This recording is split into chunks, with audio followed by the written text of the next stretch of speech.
నేను చాలా మంది నా స్నేహితుల్ని నమ్మాను, చాలా మంది నా మిత్రుల్ని కూడా నమ్మాను. దేవుడు లేడు అని నిలబడతారు. రంగు రుచి వాసన లేని దేవుణ్ణి నేను నమ్మను అని అంటారు. ఓహో, వీళ్ళందరూ దేవుని నమ్మరు కాబట్టి వీళ్ళందరూ నా స్నేహితులు అనుకున్నాను. ఈలోపు ఎవడో వచ్చి ఒక మతాన్ని, ఒక రిలీజియన్ అంటూ పెడతాడు. లేదు లేదు, దేవుణ్ణి నమ్మకపోయినా నాకు రిలీజియన్ ఉంది అని ఇందులో సగం మంది ఖాళీ అవుతారు. ఈలోపు మల్లహోడు వస్తాడు, వచ్చి రంగు రుచి వాసన లేని కులాన్ని రేజ్ చేస్తాడు. రేజ్ చేయగానే ఎవరికి వాడు కులాన్ని, నా కులం ఇది, నా కులం ఇది అని వెళ్ళిపోతా ఉంటారు. మీ ఉద్యమం అంతా కూడా దెబ్బతిన్నది ఎక్కడంటే ఈ కులం, మతం, దేవుడు వల్ల. ఈ కులానికి, మతానికి, దేవుడికి లొంగని ఈ 10 మంది ముందు మాట్లాడే అవకాశం నాకు వచ్చినందుకు మీరు నన్ను నిజమైన స్నేహితులుగా నేను నమ్ముతున్నాను. ఇందులో కూడా కులానికి, మతానికి, దేవుడికి లొంగేవాడు ఎవడని ఉంటే మీరు నా స్నేహితులుగా. వాస్తవం అంటే వాస్తవం మాట్లాడుకోవాలి కదా. ఈ భ్రమలొద్దు, ఈ పైన ఈ షో కుటుంబాలు అవసరం లేదు. మీరు అందరు దేవుని నమ్ముతారా? గట్టి చెప్పండి. మీరందరూ మతాన్ని నమ్ముతారా? మీరందరి కులాన్ని పాటిస్తారా? ఓకే. ఈ బాబాసాహెబ్ అంబేద్కర్ నిజమైన వారసులు. మీరెవరు అని అంటే ఆయన క్రిస్టియన్, ముస్లిం, హిందూ అని చెప్పలేదు. Firstly and lastly and Indian అని చెప్పాడు. భారతీయుడు ఎవడైనా ఈ దేశంలో ఉన్నారా అంటే నిజమైన వాళ్ళు మీరు. అరే, ఈ ప్రపంచం అంతా కూడా ఒక పెద్ద అబద్ధం మీద నడుస్తుంది. ఏంటి అబద్ధం అంటే దేవుడు. ఎవడైనా చూశాడా? చూడలేదు. అయినా నమ్ముతుంది ప్రపంచం. దేవుడికి ఏమైనా రంగు ఉందా? రుచి ఉందా? వాసన ఉందా? అసలు ఏమైనా అదొక పదార్థమా? కాదు. అయినా అంత పెద్ద అబద్ధాన్ని ప్రపంచం మొత్తం కూడా మోస్తుంది. మతానికి అంతే రంగు రుచి వాసన లేదు, కులానికి అంతే రంగు రుచి వాసన లేదు. కానీ రంగు రుచి వాసన ఉన్న పదార్థం ఏదైతుందో అది తినకుండా నువ్వు బతకలేవు, అది తాగకుండా నువ్వు ఉండలేవు, అది పీల్చలేకుండా నువ్వు బతకలేవు, అది కాదంటే నువ్వు క్షణం కూడా ఇక్కడ జీవించలేవు. అంత వాస్తవమైన స్థితిని, సత్యమైన స్థితిని నువ్వు మర్చిపోతావు. అవాస్తవాల మీద నువ్వు నడుస్తూ ఉంటావు కదా. భూమి ఎలా ఏర్పడ్డదో గూగుల్లో కొట్టండి. భూమిలో ఓజోన్ పొర ఎలా ఏర్పడిందో చూడండి, నీరు ఎలా వచ్చిందో తెలుసుకోండి, నిప్పు ఎలా వచ్చిందో తెలుసుకోండి, ఈ భూమికి పురిటి నొప్పులు ఎలా వస్తాయో తెలుసుకోండి, ఈ భూమికి పునరుత్పత్తి చేసే శక్తి ఎక్కడి నుంచి వచ్చిందో తెలుసుకోండి, మనిషి శరీరంలో ఏమేమి లవణాలు ఉంటాయో తెలుసుకోండి. ఏంటి కదా ఈ సత్యం మీరందరూ కనుక బయట చెప్తే ఉండడం వద్దంటాడా? అరే, నువ్వు నీళ్లు తాగకపోతే ఈ రోగం వస్తుంది, నీకు మినరల్స్ అందకపోతే శరీరానికి ఈ రోగం వస్తుంది, నువ్వు ఇది చేయకపోతే ఇది వస్తుంది, ఇది చేయకపోతే ఇది వస్తుంది, నువ్వు ఈ ఆహారం తినకపోతే ఈ రోగం వస్తుంది అని ప్రపంచానికి చెప్పవలసిన బాధ్యత మనకు ఉందా లేదా? మనం చెప్పట్లేదు. కాబట్టి వాడు రోగం వస్తే తాయితో కడుతున్నాడు, మనం చెప్పట్లేదు. కాబట్టి దానికి మందు ఇవ్వాల్సిన మనం ఇవ్వకపోవటం వల్ల వాడు దేవుడు కాడిపోతున్నాడు. కాబట్టి ఏది సత్యమో అది చెప్పేవాళ్ళు చాలా అవసరం. ప్రతి శరీరంలో మీరు బాగా చూడండి, గుండె ఎలా కొట్టుకుంటుంది, గుండె ఎలా కొట్టుకుంటుందో మెదడు ఎలా పరిస్థితి. ఆకాశాన గాలి ఉందంట, గాలుల్లోన మేఘాలంట, మేఘాలలో నీళ్ళు ఉందంట, ఆకాశంలో గాలి ఉంది, గాలిలో నీళ్లు ఉన్నాయి, నీళ్లలో నిప్పుంది. అరే, ఇది ఎలా ఉంటుంది? ఎలా మారుతా ఉంటాయి? ఒకదాని నుండి ఒకదానికి ఎలా జంప్ అవుతుంది, ఎలా మారుతా ఉంది? ఈ సైంటిఫిక్ స్టూడెంట్స్ చేయాల్సిన పని కదా. ఈ సత్యాన్ని ప్రపంచానికి చెప్పాలి కదా. మీకు కదా. కాబట్టి ఇట్లాంటి విషయాలు కూడా పరిశీలించాలి కదా. పరిశీలించడం వల్ల అనేక విషయాలు మీరు సూర్యుడి గురించి, చంద్రుడి గురించి, అరే నేను ఒక చిన్న విషయాన్ని పరిశీలించడానికి ఒక నెల రోజులు సముద్రం ఒడ్డునుంటా. నెలవంక ఏ రోజైతే పడుతుందో ఆ రోజు సముద్రంలో ఉన్న తాబేళ్లు మొత్తం ఒక డిస్టెన్స్ లో పోయి గుడ్లు పెడతాయి. నెలవంక పెరుగుతూ ఉంటది, గుడ్లల్లో పిల్లలు పెరుగుతూ ఉంటాయి, సముద్ర పొలాలు పెరుగుతూ ఉంటాయి. నిండు పున్నమి వచ్చేటప్పటికి గుడ్లల్లో పిల్లలు బయటికి రావాలని చూస్తాయి. నిండు పున్నమి రోజు సముద్ర పొల గుడ్డు దాకా పోయి కొట్టగానే గుడ్డు పగిలి గుడ్డులో ఉన్న తాబేలు పిల్లలు బిలబిల అంటూ అలలతో పాటు లోపలికి వస్తాయి. ఒక వినీల ఆకాశంలో ఉన్న చందమామ, ఒక సముద్ర పొలలు, సమస్త జీవరాశుకున్న అటాచ్మెంట్ ఏదైతుందో ఇది ప్రకృతికి మనకున్న సంబంధం. ఇంత గొప్ప సత్యాన్ని మీరు ఎందుకు చెప్పట్లేదు? ఈ సత్యం చెప్పడం పోవటం వల్ల జరిగిన పరిణామం ఏంటంటే ఇలా భూమి నాశనం అయిపోయింది.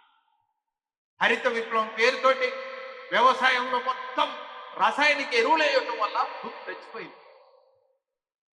భూమి చచ్చిపోయిన తర్వాత ఇంకా ఉత్పత్తి కావాలంటే ఏడుకు వస్తుంది. ఆ తల్లి బతికుంటే కదా పాలు ఇవ్వటానికి. అది సారపోయిన తర్వాత, భూమి చచ్చిపోయిన తర్వాత ఇంకా ఎరువులు వేస్తే ఇప్పుడు ఏమైతుంది? ఆ పంట దిగుబడి రాక రైతు చచ్చిపోతున్నాడు. మొదట భూమి చచ్చిపోయింది, తర్వాత రైతు చచ్చిపోతున్నాడు.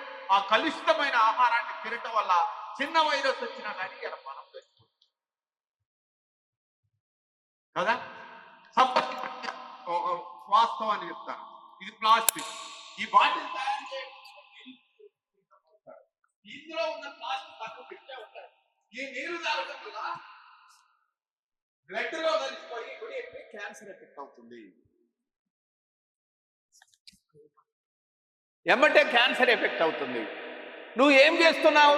ఈ బాటిల్ రోజుకు 3 సార్లు 4 సార్లు ఈ బాటిల్లో నీళ్లు తాగుతావు. తాగిన తర్వాత ఏం చేస్తావు? పైడేస్తావు. బయట వేస్తే ఇది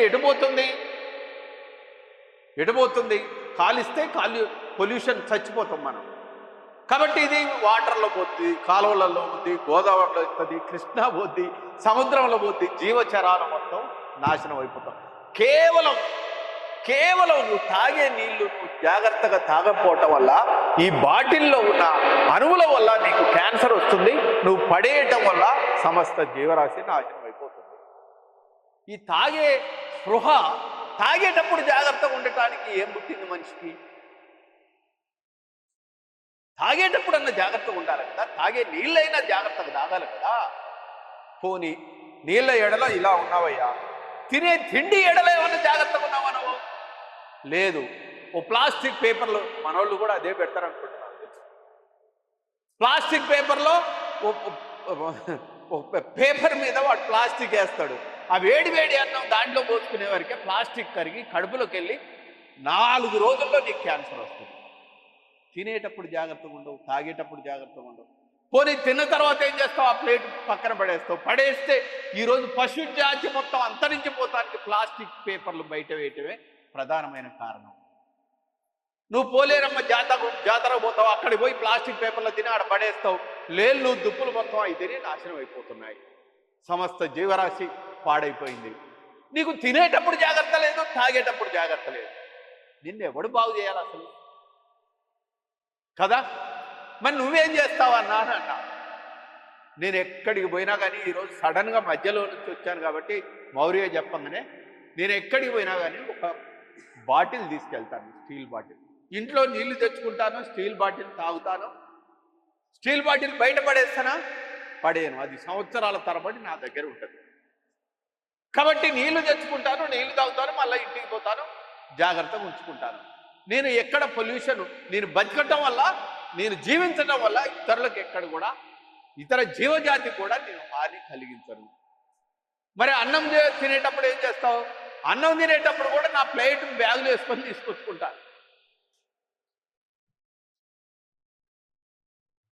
బ్యాగులు వేసుకొని తీసుకొచ్చుకుంటాను. దాన్ని ఏం పడేస్తానని నేను పడేను. ఎన్నిసార్లు తిన్నా కానీ నా ప్లేట్ నాకుంటుంది కదా.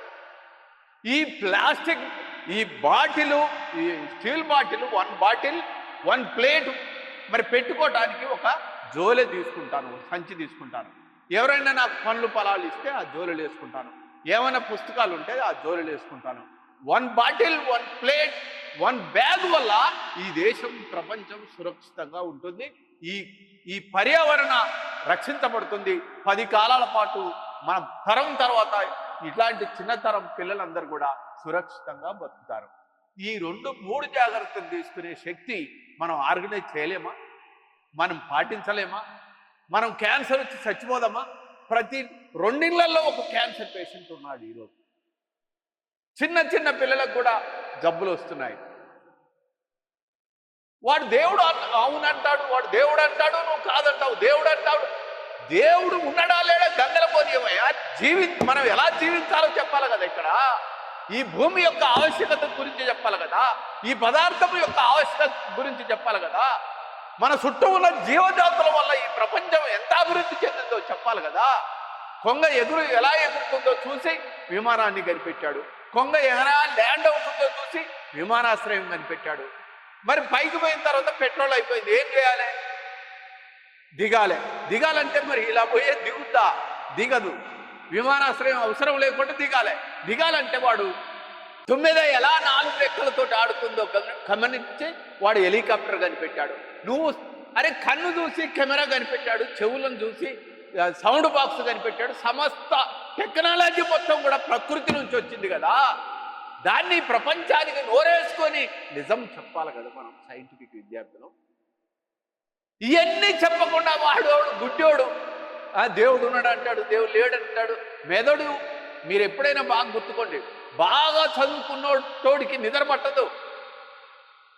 ఎందుకు? వాడు ఆలోచిస్తూ ఉంటాడు, ఇదేలా జరిగింది, ఇదేలా జరిగింది, ఇదేలా జరిగింది. ఏమి ఆలోచించని చదువు రాని వాడికి వాడు తినంగానే పండుకుంటాడు, వాడు సుఖమైన జీవితం గడుపుతాడు. వాడు తెలివే అవసరం లేదు. వాడికి ఏమైంది? తినటం తాగటం, మన పుట్టలోన చేదలు పుట్టదా గిట్టదా అని అంటారే అలా. కాబట్టి మీరు చదువుకునేటోళ్ళు ఈ విశ్వాన్ని మొత్తం చేయాలి కదా. మన శరీరం ఎట్లా నడుస్తుంది, జీవితం ఎలా నడుస్తుంది, ఏంటి అనేది మీరు ఇవన్నీ కూడా చెప్పాలి. కాబట్టి ఇలా దేవుడికి ప్రత్యామ్నాయంగా, గుళ్ళకు ప్రత్యామ్నాయంగా ప్రకృతిని నువ్వు ప్రేమించడం అనేది నేర్పించాలి.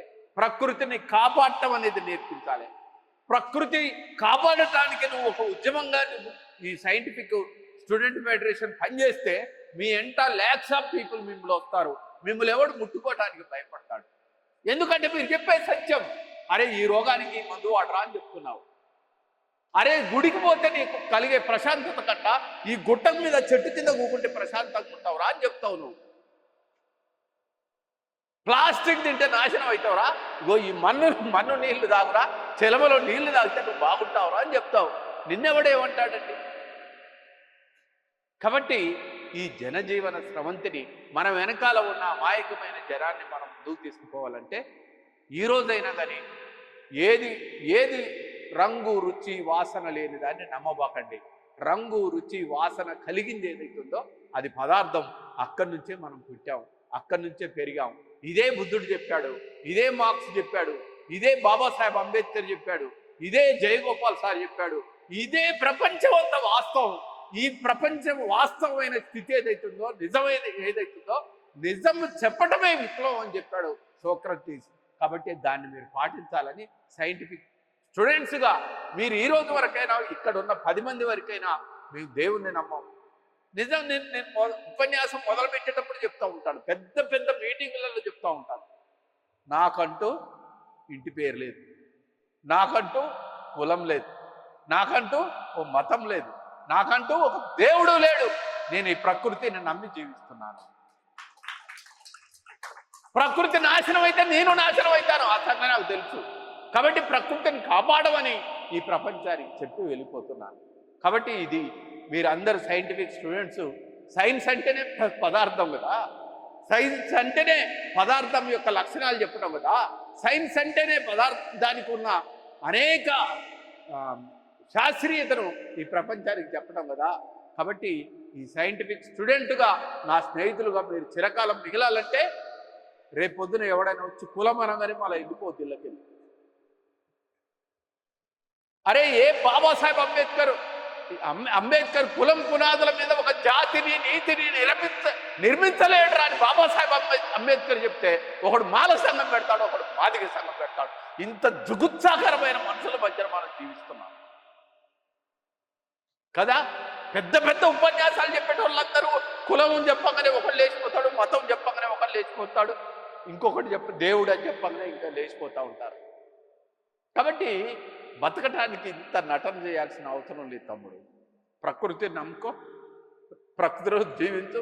ప్రకృతి రాత్రి పగలు రెండిచ్చింది, రెండింటిని ప్రేమించు. రోగం ఇచ్చింది, ఆరోగ్యం ఇచ్చింది.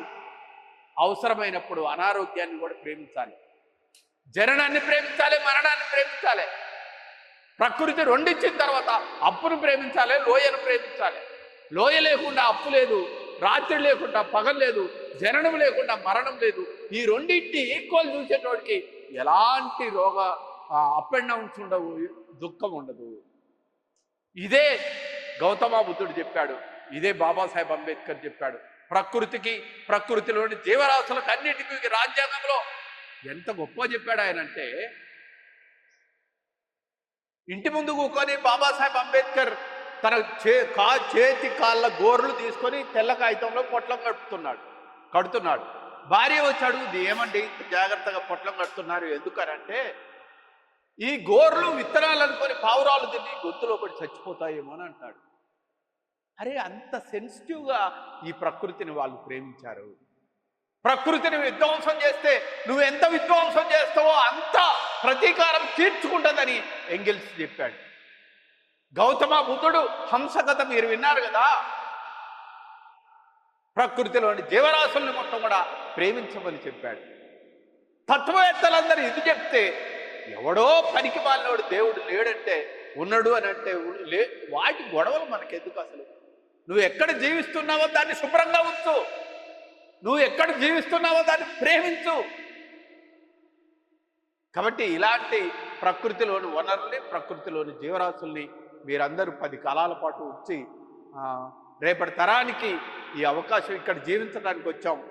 మళ్ళా వెళ్ళిపోతాం ఖచ్చితంగా. మనం వెళ్ళిపోయినా ఉన్న ఈ భూమి ఎప్పుడు ఉండేది కాబట్టి దీన్ని సురక్షితంగా ఉంచాల్సిన బాధ్యత మనకుంది. అందుకోసమే రమేష్ అన్న పనిచేస్తున్నాడు, అందుకోసమే నేను పనిచేస్తున్నాను.